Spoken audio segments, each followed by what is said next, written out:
우리 어린이들한테 박수 한번 크게 합시다. 할렐루야. 네.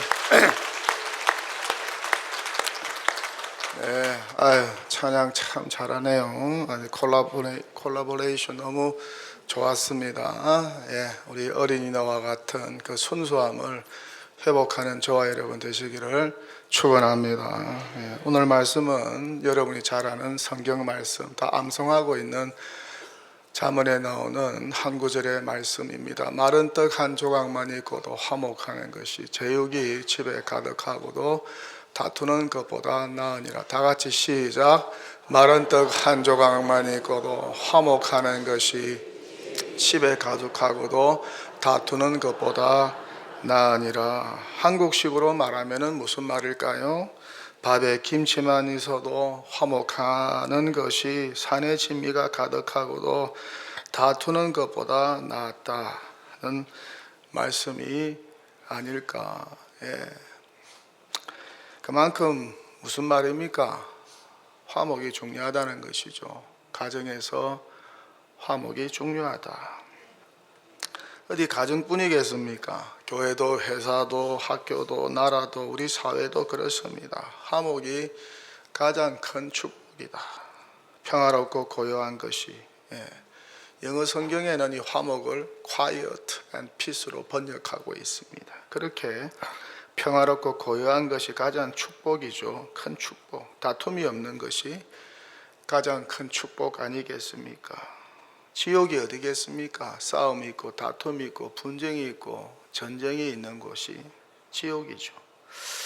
이 고요와 평안을 위하여서, 이 화목을 위하여서 가정도 힘을 써야 되겠지만, 또 가족원들도 힘을 써야 되겠지만, 하나님의 집인 교회도 이 화목을 위해서 늘 힘을 써야 한다는 것입니다. 벌써 5월입니다. 세월은 유소와 같이 빠릅니다. 5월은 가정의 달입니다. 5월이 찾아오면 찾아오는 생각, 우리의 가정. 그리고 오늘은 첫째 주일, 어린이 주일입니다. 가정의 기초가 되는 어린이를 위한 주일이죠. 특별히 우리 어린이들, 우리 자녀들, 우리 손주들이 화목한 가정에서 자라나면은 얼마나 좋을까. 또 하나님의 집인 교회가 화목하여서 하나님의 자녀들도 교회 안에서 화목하게 자라나면 얼마나 좋을까. 제가 예전에도 말씀 한번 드렸지만은 강남 세브란스 병원 정신과 석정호 교수팀이 우울증 환자들에게 성장기였던 아동과 청소년 시기에, 이때는 굉장히 민감하잖아요. 부모의 싸움을 본 경험, 부모의 싸움을 본 경험이 일반 보통 사람들보다 눈에 띄게 많았다는 것을 연구 결과로 발표한 적이 있습니다. 우울증 환자를 조사를 했더니 우울증이 없는 일반 사람들보다도 어떤 경험을 많이 했느냐, 가정에서 부모가 싸우는 경험을 많이 했다는 것입니다. 그렇게 부모의 싸움, 부모의 불화가 중요한 생애 초기 스트레스 요소라는 연구 결과를 발표한 적이 있습니다. 상식적으로 이해가 가는 연구 결과이고, 목회자로서 저도 목회 상담학을 공부했기 때문에 목회자로서 100% 동의합니다. 그만큼 가정에서 부모의 불화와 부모의 다툼이 자녀들에게 부정적인 영향을 끼친다는 것이죠. 자녀를 병들게 만듭니다. 마음이 병들면 육신도 망가지게 되어 있습니다. 그렇게 자녀들 앞에서 부모가 불화하고 다투는 것은 마치 자녀들 심령의 대못을 박는 일이고, 그 어린 자녀들의 마음속에 독약을 뿌리는 것과 흡사합니다. 하나님의 집인 교회도 마찬가지입니다. 교회에서 지도자들이 싸우고 다투고 소리치고 고함치고 화를 내고 교인들이 불화하고 다투는 것이 가장 안 좋아요. 교회를 불행하게 만들고 망치는 일입니다. 교인의 행복을 빼앗아가는 도둑질이나 마찬가지입니다. 하나님도 기뻐하지 않습니다. 하나님 그런 교회 축복하지 않습니다. 그래서 하나님의 집인 교회도 무엇보다 화목해야 한다는 것이죠. 그래서 저의 목회 방침 10가지 중에 첫 번째가 평안하고 화목한 교회. 새벽마다 기도합니다. 하나님, 제가 목회하는 교회는 제가 목회하는 동안에 평안하고 화목한 교회 되게 하여 주시옵소서. 당에도 기관도 부서도 모든 우리 동독의 성도들의 가정도 평안하고 화목한 교회와 가정 되게 하여 주시옵소서. 그렇게 기도하고 있습니다. 그만큼 가정과 교회에서 이 화목을 위해서 우리가 노력을 해야 합니다. 한두 사람 힘으로 되는 것이 아니죠. 정원사의 심정으로 세계적인 가든을 방문해 보면은 사계절 24시간 정원사들이 그 정원을 가꿉니다. 그런 심정으로 가정과 교회에서 화목한 가정, 화목한 교회를 가꾸기 위해서 정원사의 심정으로 우리가 모두 노력을 하고 조심조심 하면서 잘 가꾸어 나가야 한다는 것이죠. 제가 얼마 전에 추도 예배를 인도하러 간 적이 있습니다. 추도 예배를 마치고 자녀들이 저한테 그럽니다. 목사님, 돌아가신 우리 어머니는요, 한 번도 저희들한테 화를 낸 적이 없습니다. 목사님, 돌아가신 우리 아버지는요, 저희들 앞에서 한 번도 화를 낸 적이 없습니다. 그렇게 추억하는 이야기를 제가 들은 적이 있습니다. 깜짝 놀랐습니다. 그 부모님들이 얼마나 존경스러운지. 야, 자녀 키우면서 화 안 내는 부모도 있구나. 그렇게 화목한 가운데 그런 가정에서 자녀들이 양육되었다는 것입니다. 화내면 안 됩니다. 썩내도 안 됩니다. 가정에서도 화내면 안 되고 교회에서도 화내면 안 됩니다. 썩내도 안 됩니다. 하나님의 영광 가려우는 일이고 예수님 얼굴에 똥칠하는 일이고 하나님의 의를 드러내지 못하는 일입니다. 화내면은 화목이 금방 깨어집니다. 여러분, 이 물컵, 크리스탈 물컵이 굉장히 아름답죠. 귀합니다. 그런데 이걸 제가 놔버리면, 시멘트 바닥 위에서 놔버리면 박살나고 깨어집니다. 그 깨어진 컵을 다시 복원하려고 해보세요. 얼마나 힘듭니까? 그러니까 마치 가정과 교회에서 화내는 것은 이 크리스탈 아름다운 그릇을 깨어버리는 것과 같습니다. 사람 마음에 유리병과 같은 마음이 깨어져 버리면요, 이거 복원하기 굉장히 힘듭니다. 그래서 말 조심, 행동 조심, 눈빛도 조심, 가정과 교회에서 화목을 유지하기 위해서, 화목을 깨지 않기 위해서 조심조심해야 합니다. 그래서 우리는 이 화목을 위한 희생의 제물이 되어야 한다는 것이죠. 나는 날마다 죽노라. 나는 날마다 죽노라. 고린도전서 15장 31절에 나오는 유명한 말입니다. 바울의 고백입니다. 나는 날마다 죽노라. 이 말씀이 가정에서부터 먼저 실천되어야 합니다. 나는 날마다 죽노라. 내가 죽으면 되는구나. 내가 목소리를 안 내면 되는구나. 내가 입 닫고 가만히 있으면 되는구나. 그런 부모가 되면 얼마나 좋을까. 그런 하나님의 집에 자녀들이 되면 얼마나 좋을까. 한 알이 밀알이 땅에 떨어져 죽지 아니하면 한 알 그대로 있고 죽으면 많은 열매를 맺느니라. 죽으면 많은 열매를 맺느니라. 요한복음 11장 24절에 나오는 예수님이 하신 유명한 말씀 아닙니까? 날마다 우리도 죽어야 합니다. 예수님도 죽었고 바울도 죽었습니다. 죽어야 합니다. 가정에서 죽고 교회에서 죽어야 합니다. 그렇게 죽는 여러분 되시기를 축원합니다. 조금 전에 언급한 강남 세브란스 병원 정신의학과 석정호 교수팀이 또 다른 연구를 하나 했습니다. 항우울제를 복용하고 있는 30대 초반의 우울증 환자 26명과 같은 연령대 및 성별의 정상인과 비교 조사를 하였습니다. 이 결과 우울증 환자군이 정서적 학대, 신체적 학대, 방임, 성적 학대, 부모 싸움 노출 등 5가지 주요 생애 초기 스트레스 요소가 모두 다 증가했다는 연구 결과를 발표했습니다. 그 중에도 부모 싸움을 경험한 요소가 모든 점수들보다도 가장 컸다는 것입니다. 이것은 무엇을 뜻합니까?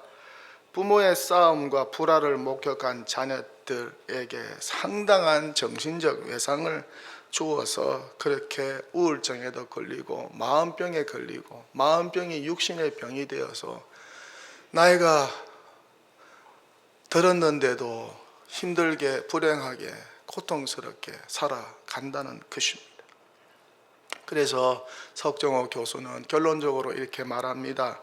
아이에게 주의력 부족이나 학습 부진, 심한 투정, 야뇨증, 손가락 빨기, 손톱 물어뜯기, 틱장애, 또래와 잘 어울리지 못하는 대인관계 문제 등의 정서불안과 관련된 행동이 나타난다면 부모 자신들의 다툼으로 인한 것이 아닌지, 부모 자신들의 다툼으로 인한 것이 아닌지 꼭 생각해 보아야 합니다.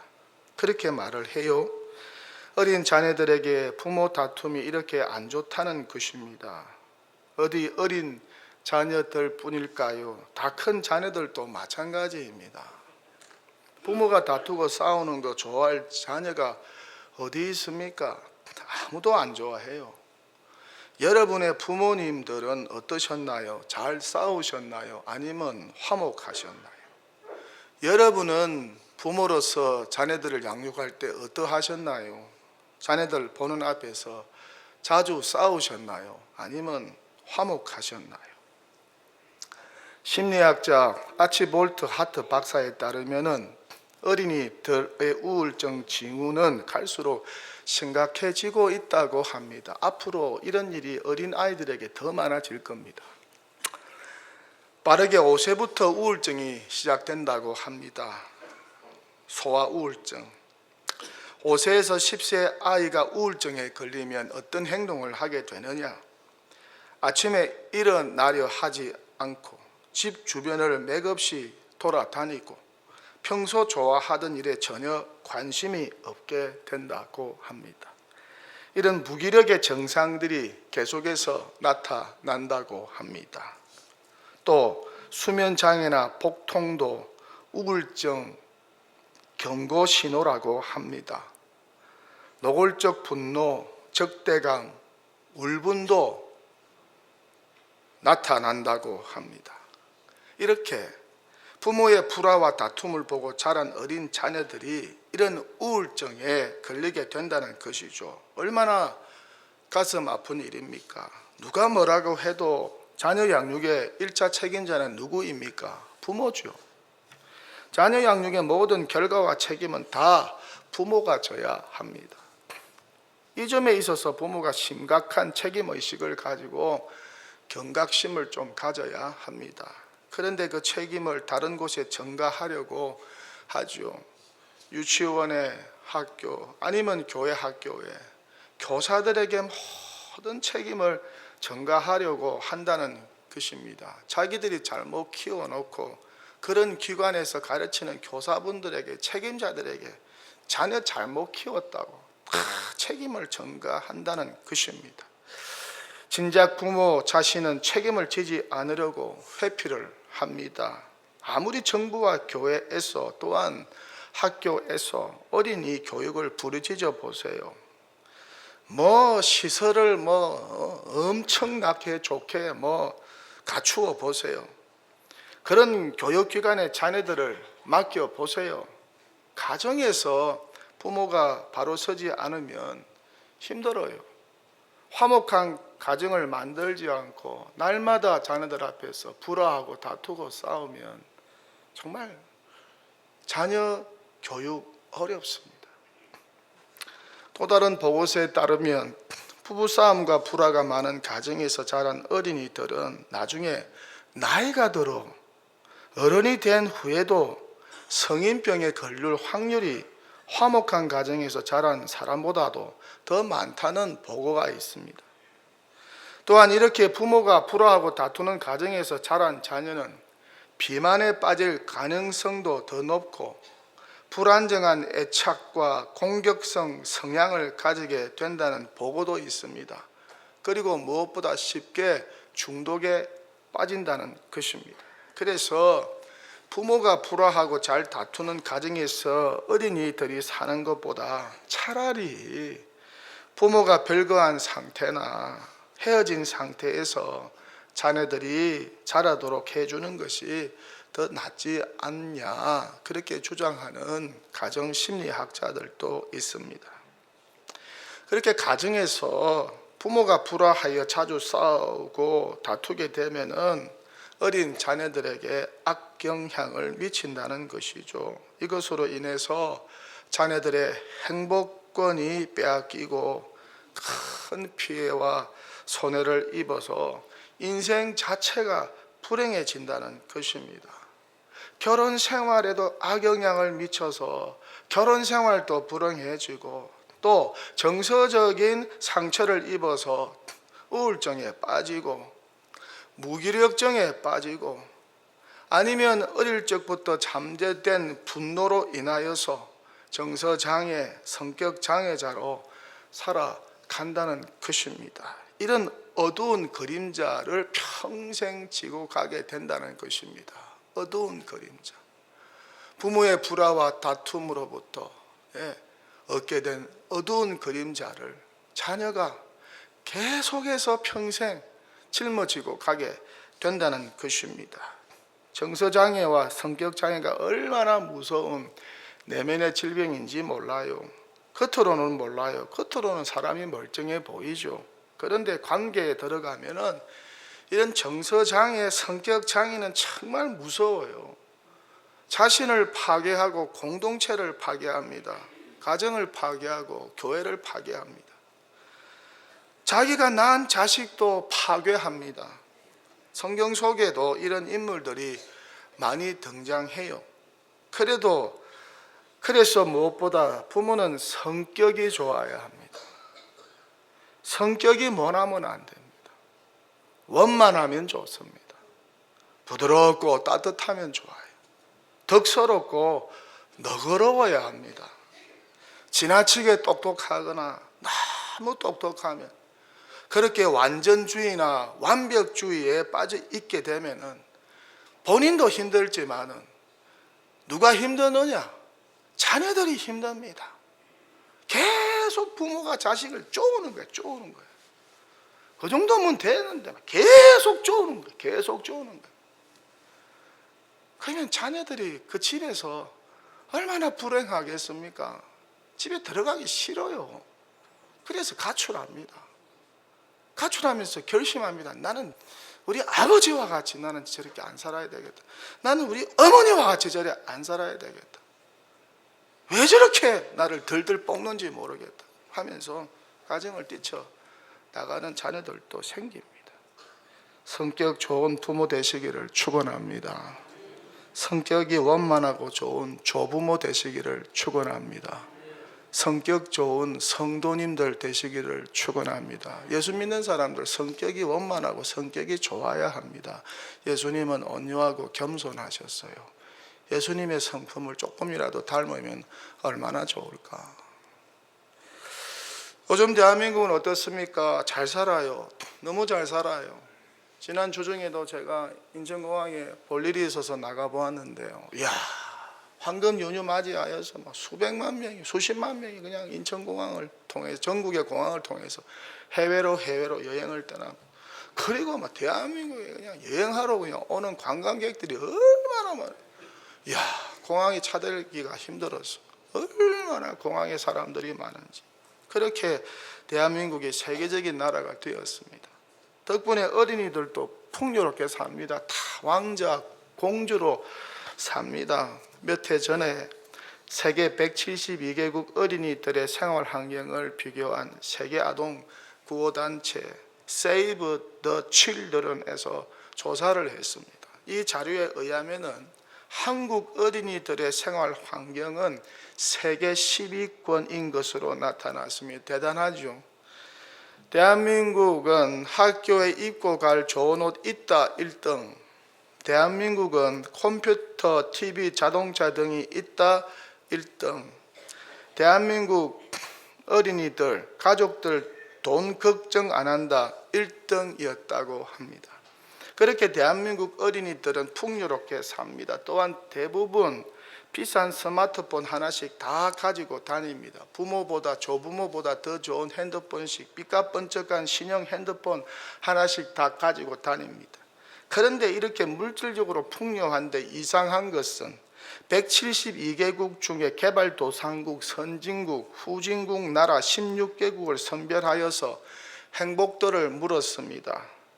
그랬더니 대한민국 어린이가 16개국 중에 14위를 차지했다고 합니다. 그만큼 가진 것에 비해서 어린이들이 행복을 누리지 못하고 있다는 것이죠. 그 이유는 가족과의 시간이 적고 또 존경받는 느낌을 가정에서 받지 못하고 가족과의 관계가 좋지 않고 대화가 단절되었기 때문이라는 것입니다. 가정이 화목하지 못하니까 이런 결과가 나온 것이죠. 초등학교 4학년에서 고등학교 2학년까지의 자녀들이 부모에게 원하는 것이 뭐냐, 부모에게 제일 원하는 것이 뭐냐, 딱 하나만 적어 보아라고 했습니다. 그랬더니 조사 결과가 나왔습니다. 그들이 제일 원하는 것은 화목한 가정, 오늘 성경 말씀대로입니다. 그렇게 자녀들은 행복을 위한 최우선의 조건 1위로 다른 거 뽑지 않았고 화목한 가정을 꼽았습니다. 아버지 화목한 가정 만들어 주세요. 어머니 화목한 가정 만들어 주세요. 할아버지 할머니 우리 가정 화목한 가정 만드는데 좀 도와주세요. 그렇게 화목한 가정을 1순위로 꼽았다는 것입니다. 돈보다 건강보다 가정의 화목이 소중합니다. 그렇게 평소 우리 자녀들이 행복을 느끼는 최고의 장소가 PC방이 아니라 학교가 아니라 교회도 아니고 집으로 꼽았는데 어떤 집입니까? 화목한 집, 화목한 가정을 뽑았다는 것입니다. 화목한 가정 되기를 축원합니다. 화목한 가정 만드는데 힘쓰는 여러분 되시기를 축원합니다. 오늘날 우리 사회 현실은 어떠합니까? 가정의 현실은 또 어떠합니까? 장황하게 설명하지 않아도 여러분이 저보다 더 잘 알고 계실 것입니다. 깨어진 가정, 해체된 가정, 불화하는 가정, 다툼으로 얼룩진 가정이 얼마나 많습니까? 앞으로 이런 가정들이 더 많아질 것입니다. 이런 가정에서 피해를 보고 상처를 입고 손해를 본 자녀들이 갈수록 늘게 될 것입니다. 가정의 화목이 심각한 위기에 처해 있습니다. 부모의 불화와 다툼과 무책임한 사랑으로 인하여서 어린 자녀들이 버려지고 병들고 있습니다. 상처와 아픔을 가지고 자라고 있습니다. 평생 그 고통에 얽매여서 살아가고 있습니다. 이 어두운 그림자 속에 속박되어서 살아갑니다. 부모에게 얻은 그 어두운 그림자에 속박되어서 자녀들이 무거운 십자가의 짐을 지고 살아가는데 청년기뿐만 아니라 장년기 결혼하고 나서 아니면 노년기까지 이 어두운 그림자에 속박되어서 불행하게 고통스럽게 살아갑니다. 얼마나 가슴이 아픈 일입니까? 어디에서부터 이 어두운 그림자의 족쇄가 시작되었을까? 누구에게서 이 그림자가 출발했을까? 제가 가끔씩 말씀드리잖아요. 미국 내 흑인 아기들의 70% 그리고 백인 아기들의 19%가 사생아라고 말씀을 드린 적이 있습니다. 이것이 미국 사회의 큰 문제입니다. 앞으로 이 사생아들은 더 많이 늘어날 것입니다. 2024년 대한민국에서 태어난 사생아의 수에 대하여서 명확한 통계는 있지 않지만은 행정안전부의 자료에 의하면은 2024년도 우리 대한민국 대한민국에 등록된 사생아의 수는 24만 2,334명으로 집계가 되고 있고 9년 만에 증가세를 보이고 있습니다. 부모의 사랑과 관심을 받으며 자라야 할 자녀들이 갈수록 줄어들고 있습니다. 이런 부부 다툼과 헤어짐 그리고 무분별한 사랑과 결혼 생활의 미국 사회를 병들게 하고 있습니다. 아동기나 사춘기 때의 가정에서 부모의 불화와 다툼 그리고 헤어짐으로 인해서 미국의 어린 아이들이 얼마나 많은 고통을 당하고 있는지 몰라요. 그러니까 이 아픔에서 벗어나려고 마약을 많이 합니다. 쾌락을 찾고 있습니다. 성 정체성에 대해서도 혼란스러워하고 있습니다. 특별하게 남자아이가 여자아이보다 더 많은 고통을 당한다는 보고가 있습니다. 남자아이가 여자아이에 비해서 학습장애를 일으킬 확률은 6배, 마약 중독에 빠질 확률은 3배, 정신질환 진단을 받을 확률은 4배로 높고 또 남자아이는 정신분열증, 자폐증, 성중독, 알코올 중독, 야뇨증, 반사회적 범죄 행동에 빠질 위험이 훨씬 높고 사람을 살해할 확률이 12배, 자동차 사고로 죽을 확률은 정확히 2배로 높고 비행 청소년 관련 재판의 77%는 남자라는 보고가 있습니다. 얼마나 무섭고 가슴 아픈 보고서입니까? 가정에서 삭던 분노와 소외와 상처가 결국 자녀들을 병들게 만들고 고통스럽게 만든다는 것입니다. 이 일을 통해서 사회의 큰 문제와 손실이 되고 있다는 것입니다. 그렇다면 1차적으로 누구의 책임인가요? 우리 사회의 가장 근본적인 문제가 무엇일까요? 정치일까, 경제일까, 교육일까, 아니면 가정일까? 가정 문제 아니겠어요? 정치와 경제, 교육 문제를 파고 들어가면 결국 사람일 것이고 그 사람의 속을 파고들면 결국 가정 문제가 아니겠어요? 부모가 누구였냐로 귀결되는 거 아니겠어요? 그 가정의 환경과 분위기가 어떠했느냐가 아니겠어요? 그 가정이 화목했느냐 그렇지 못했느냐로 귀결되는 거 아니겠어요? 그렇다면 이 가정의 문제는 누구의 책임일까? 정부일까? 대통령일까? 국회일까? 학교일까? 교회일까? 아니면 부모일까? 교사일까? 부모 아니겠어요? 부모죠. 가정에서 부모가 자녀들을 잘 키워보세요. 화목하고 사랑하는 모습을 보여줘 보세요. 서로 존중하고 서로 사랑하고 용서하는 모습을 가정에서 먼저 보여줘 보세요. 그 가정에서 태어나고 자란 자녀들의 인생은 어떻게 될까요? 화목한 가정에서 자란 어린이들이 우리 사회 구석구석에서 지도자가 되고 제 역할을 감당한다면 우리 사회는 어떻게 될까요? 정말 건강하고 멋지고 행복한 사회가 되지 않을까? 인류의 문제는 가정의 문제로 귀결됩니다. 여러분 명심하세요. 인류의 문제는 가정의 문제로 귀결됩니다. 악한 사탄 마귀는 가정을 박살내기 위해서 별 수단과 방법을 다 동원하고 있습니다. 성경은 가정이 가장 소중하다고 말씀을 하고 있습니다. 교회는 가정을 지키기 위하여 모든 것을 투자해야 됩니다. 성도들의 가정 회복을 위해서, 건강한 가정을 만들기 위해서 교회는 모든 것을 투자해야 됩니다. 그렇게 화목한 가정들이 많이 우리 사회 속에 일어날 때 대한민국은 희망이 있는 것입니다. 그래서 성경은 처음부터 가정의 소중함을 말씀하고 있습니다.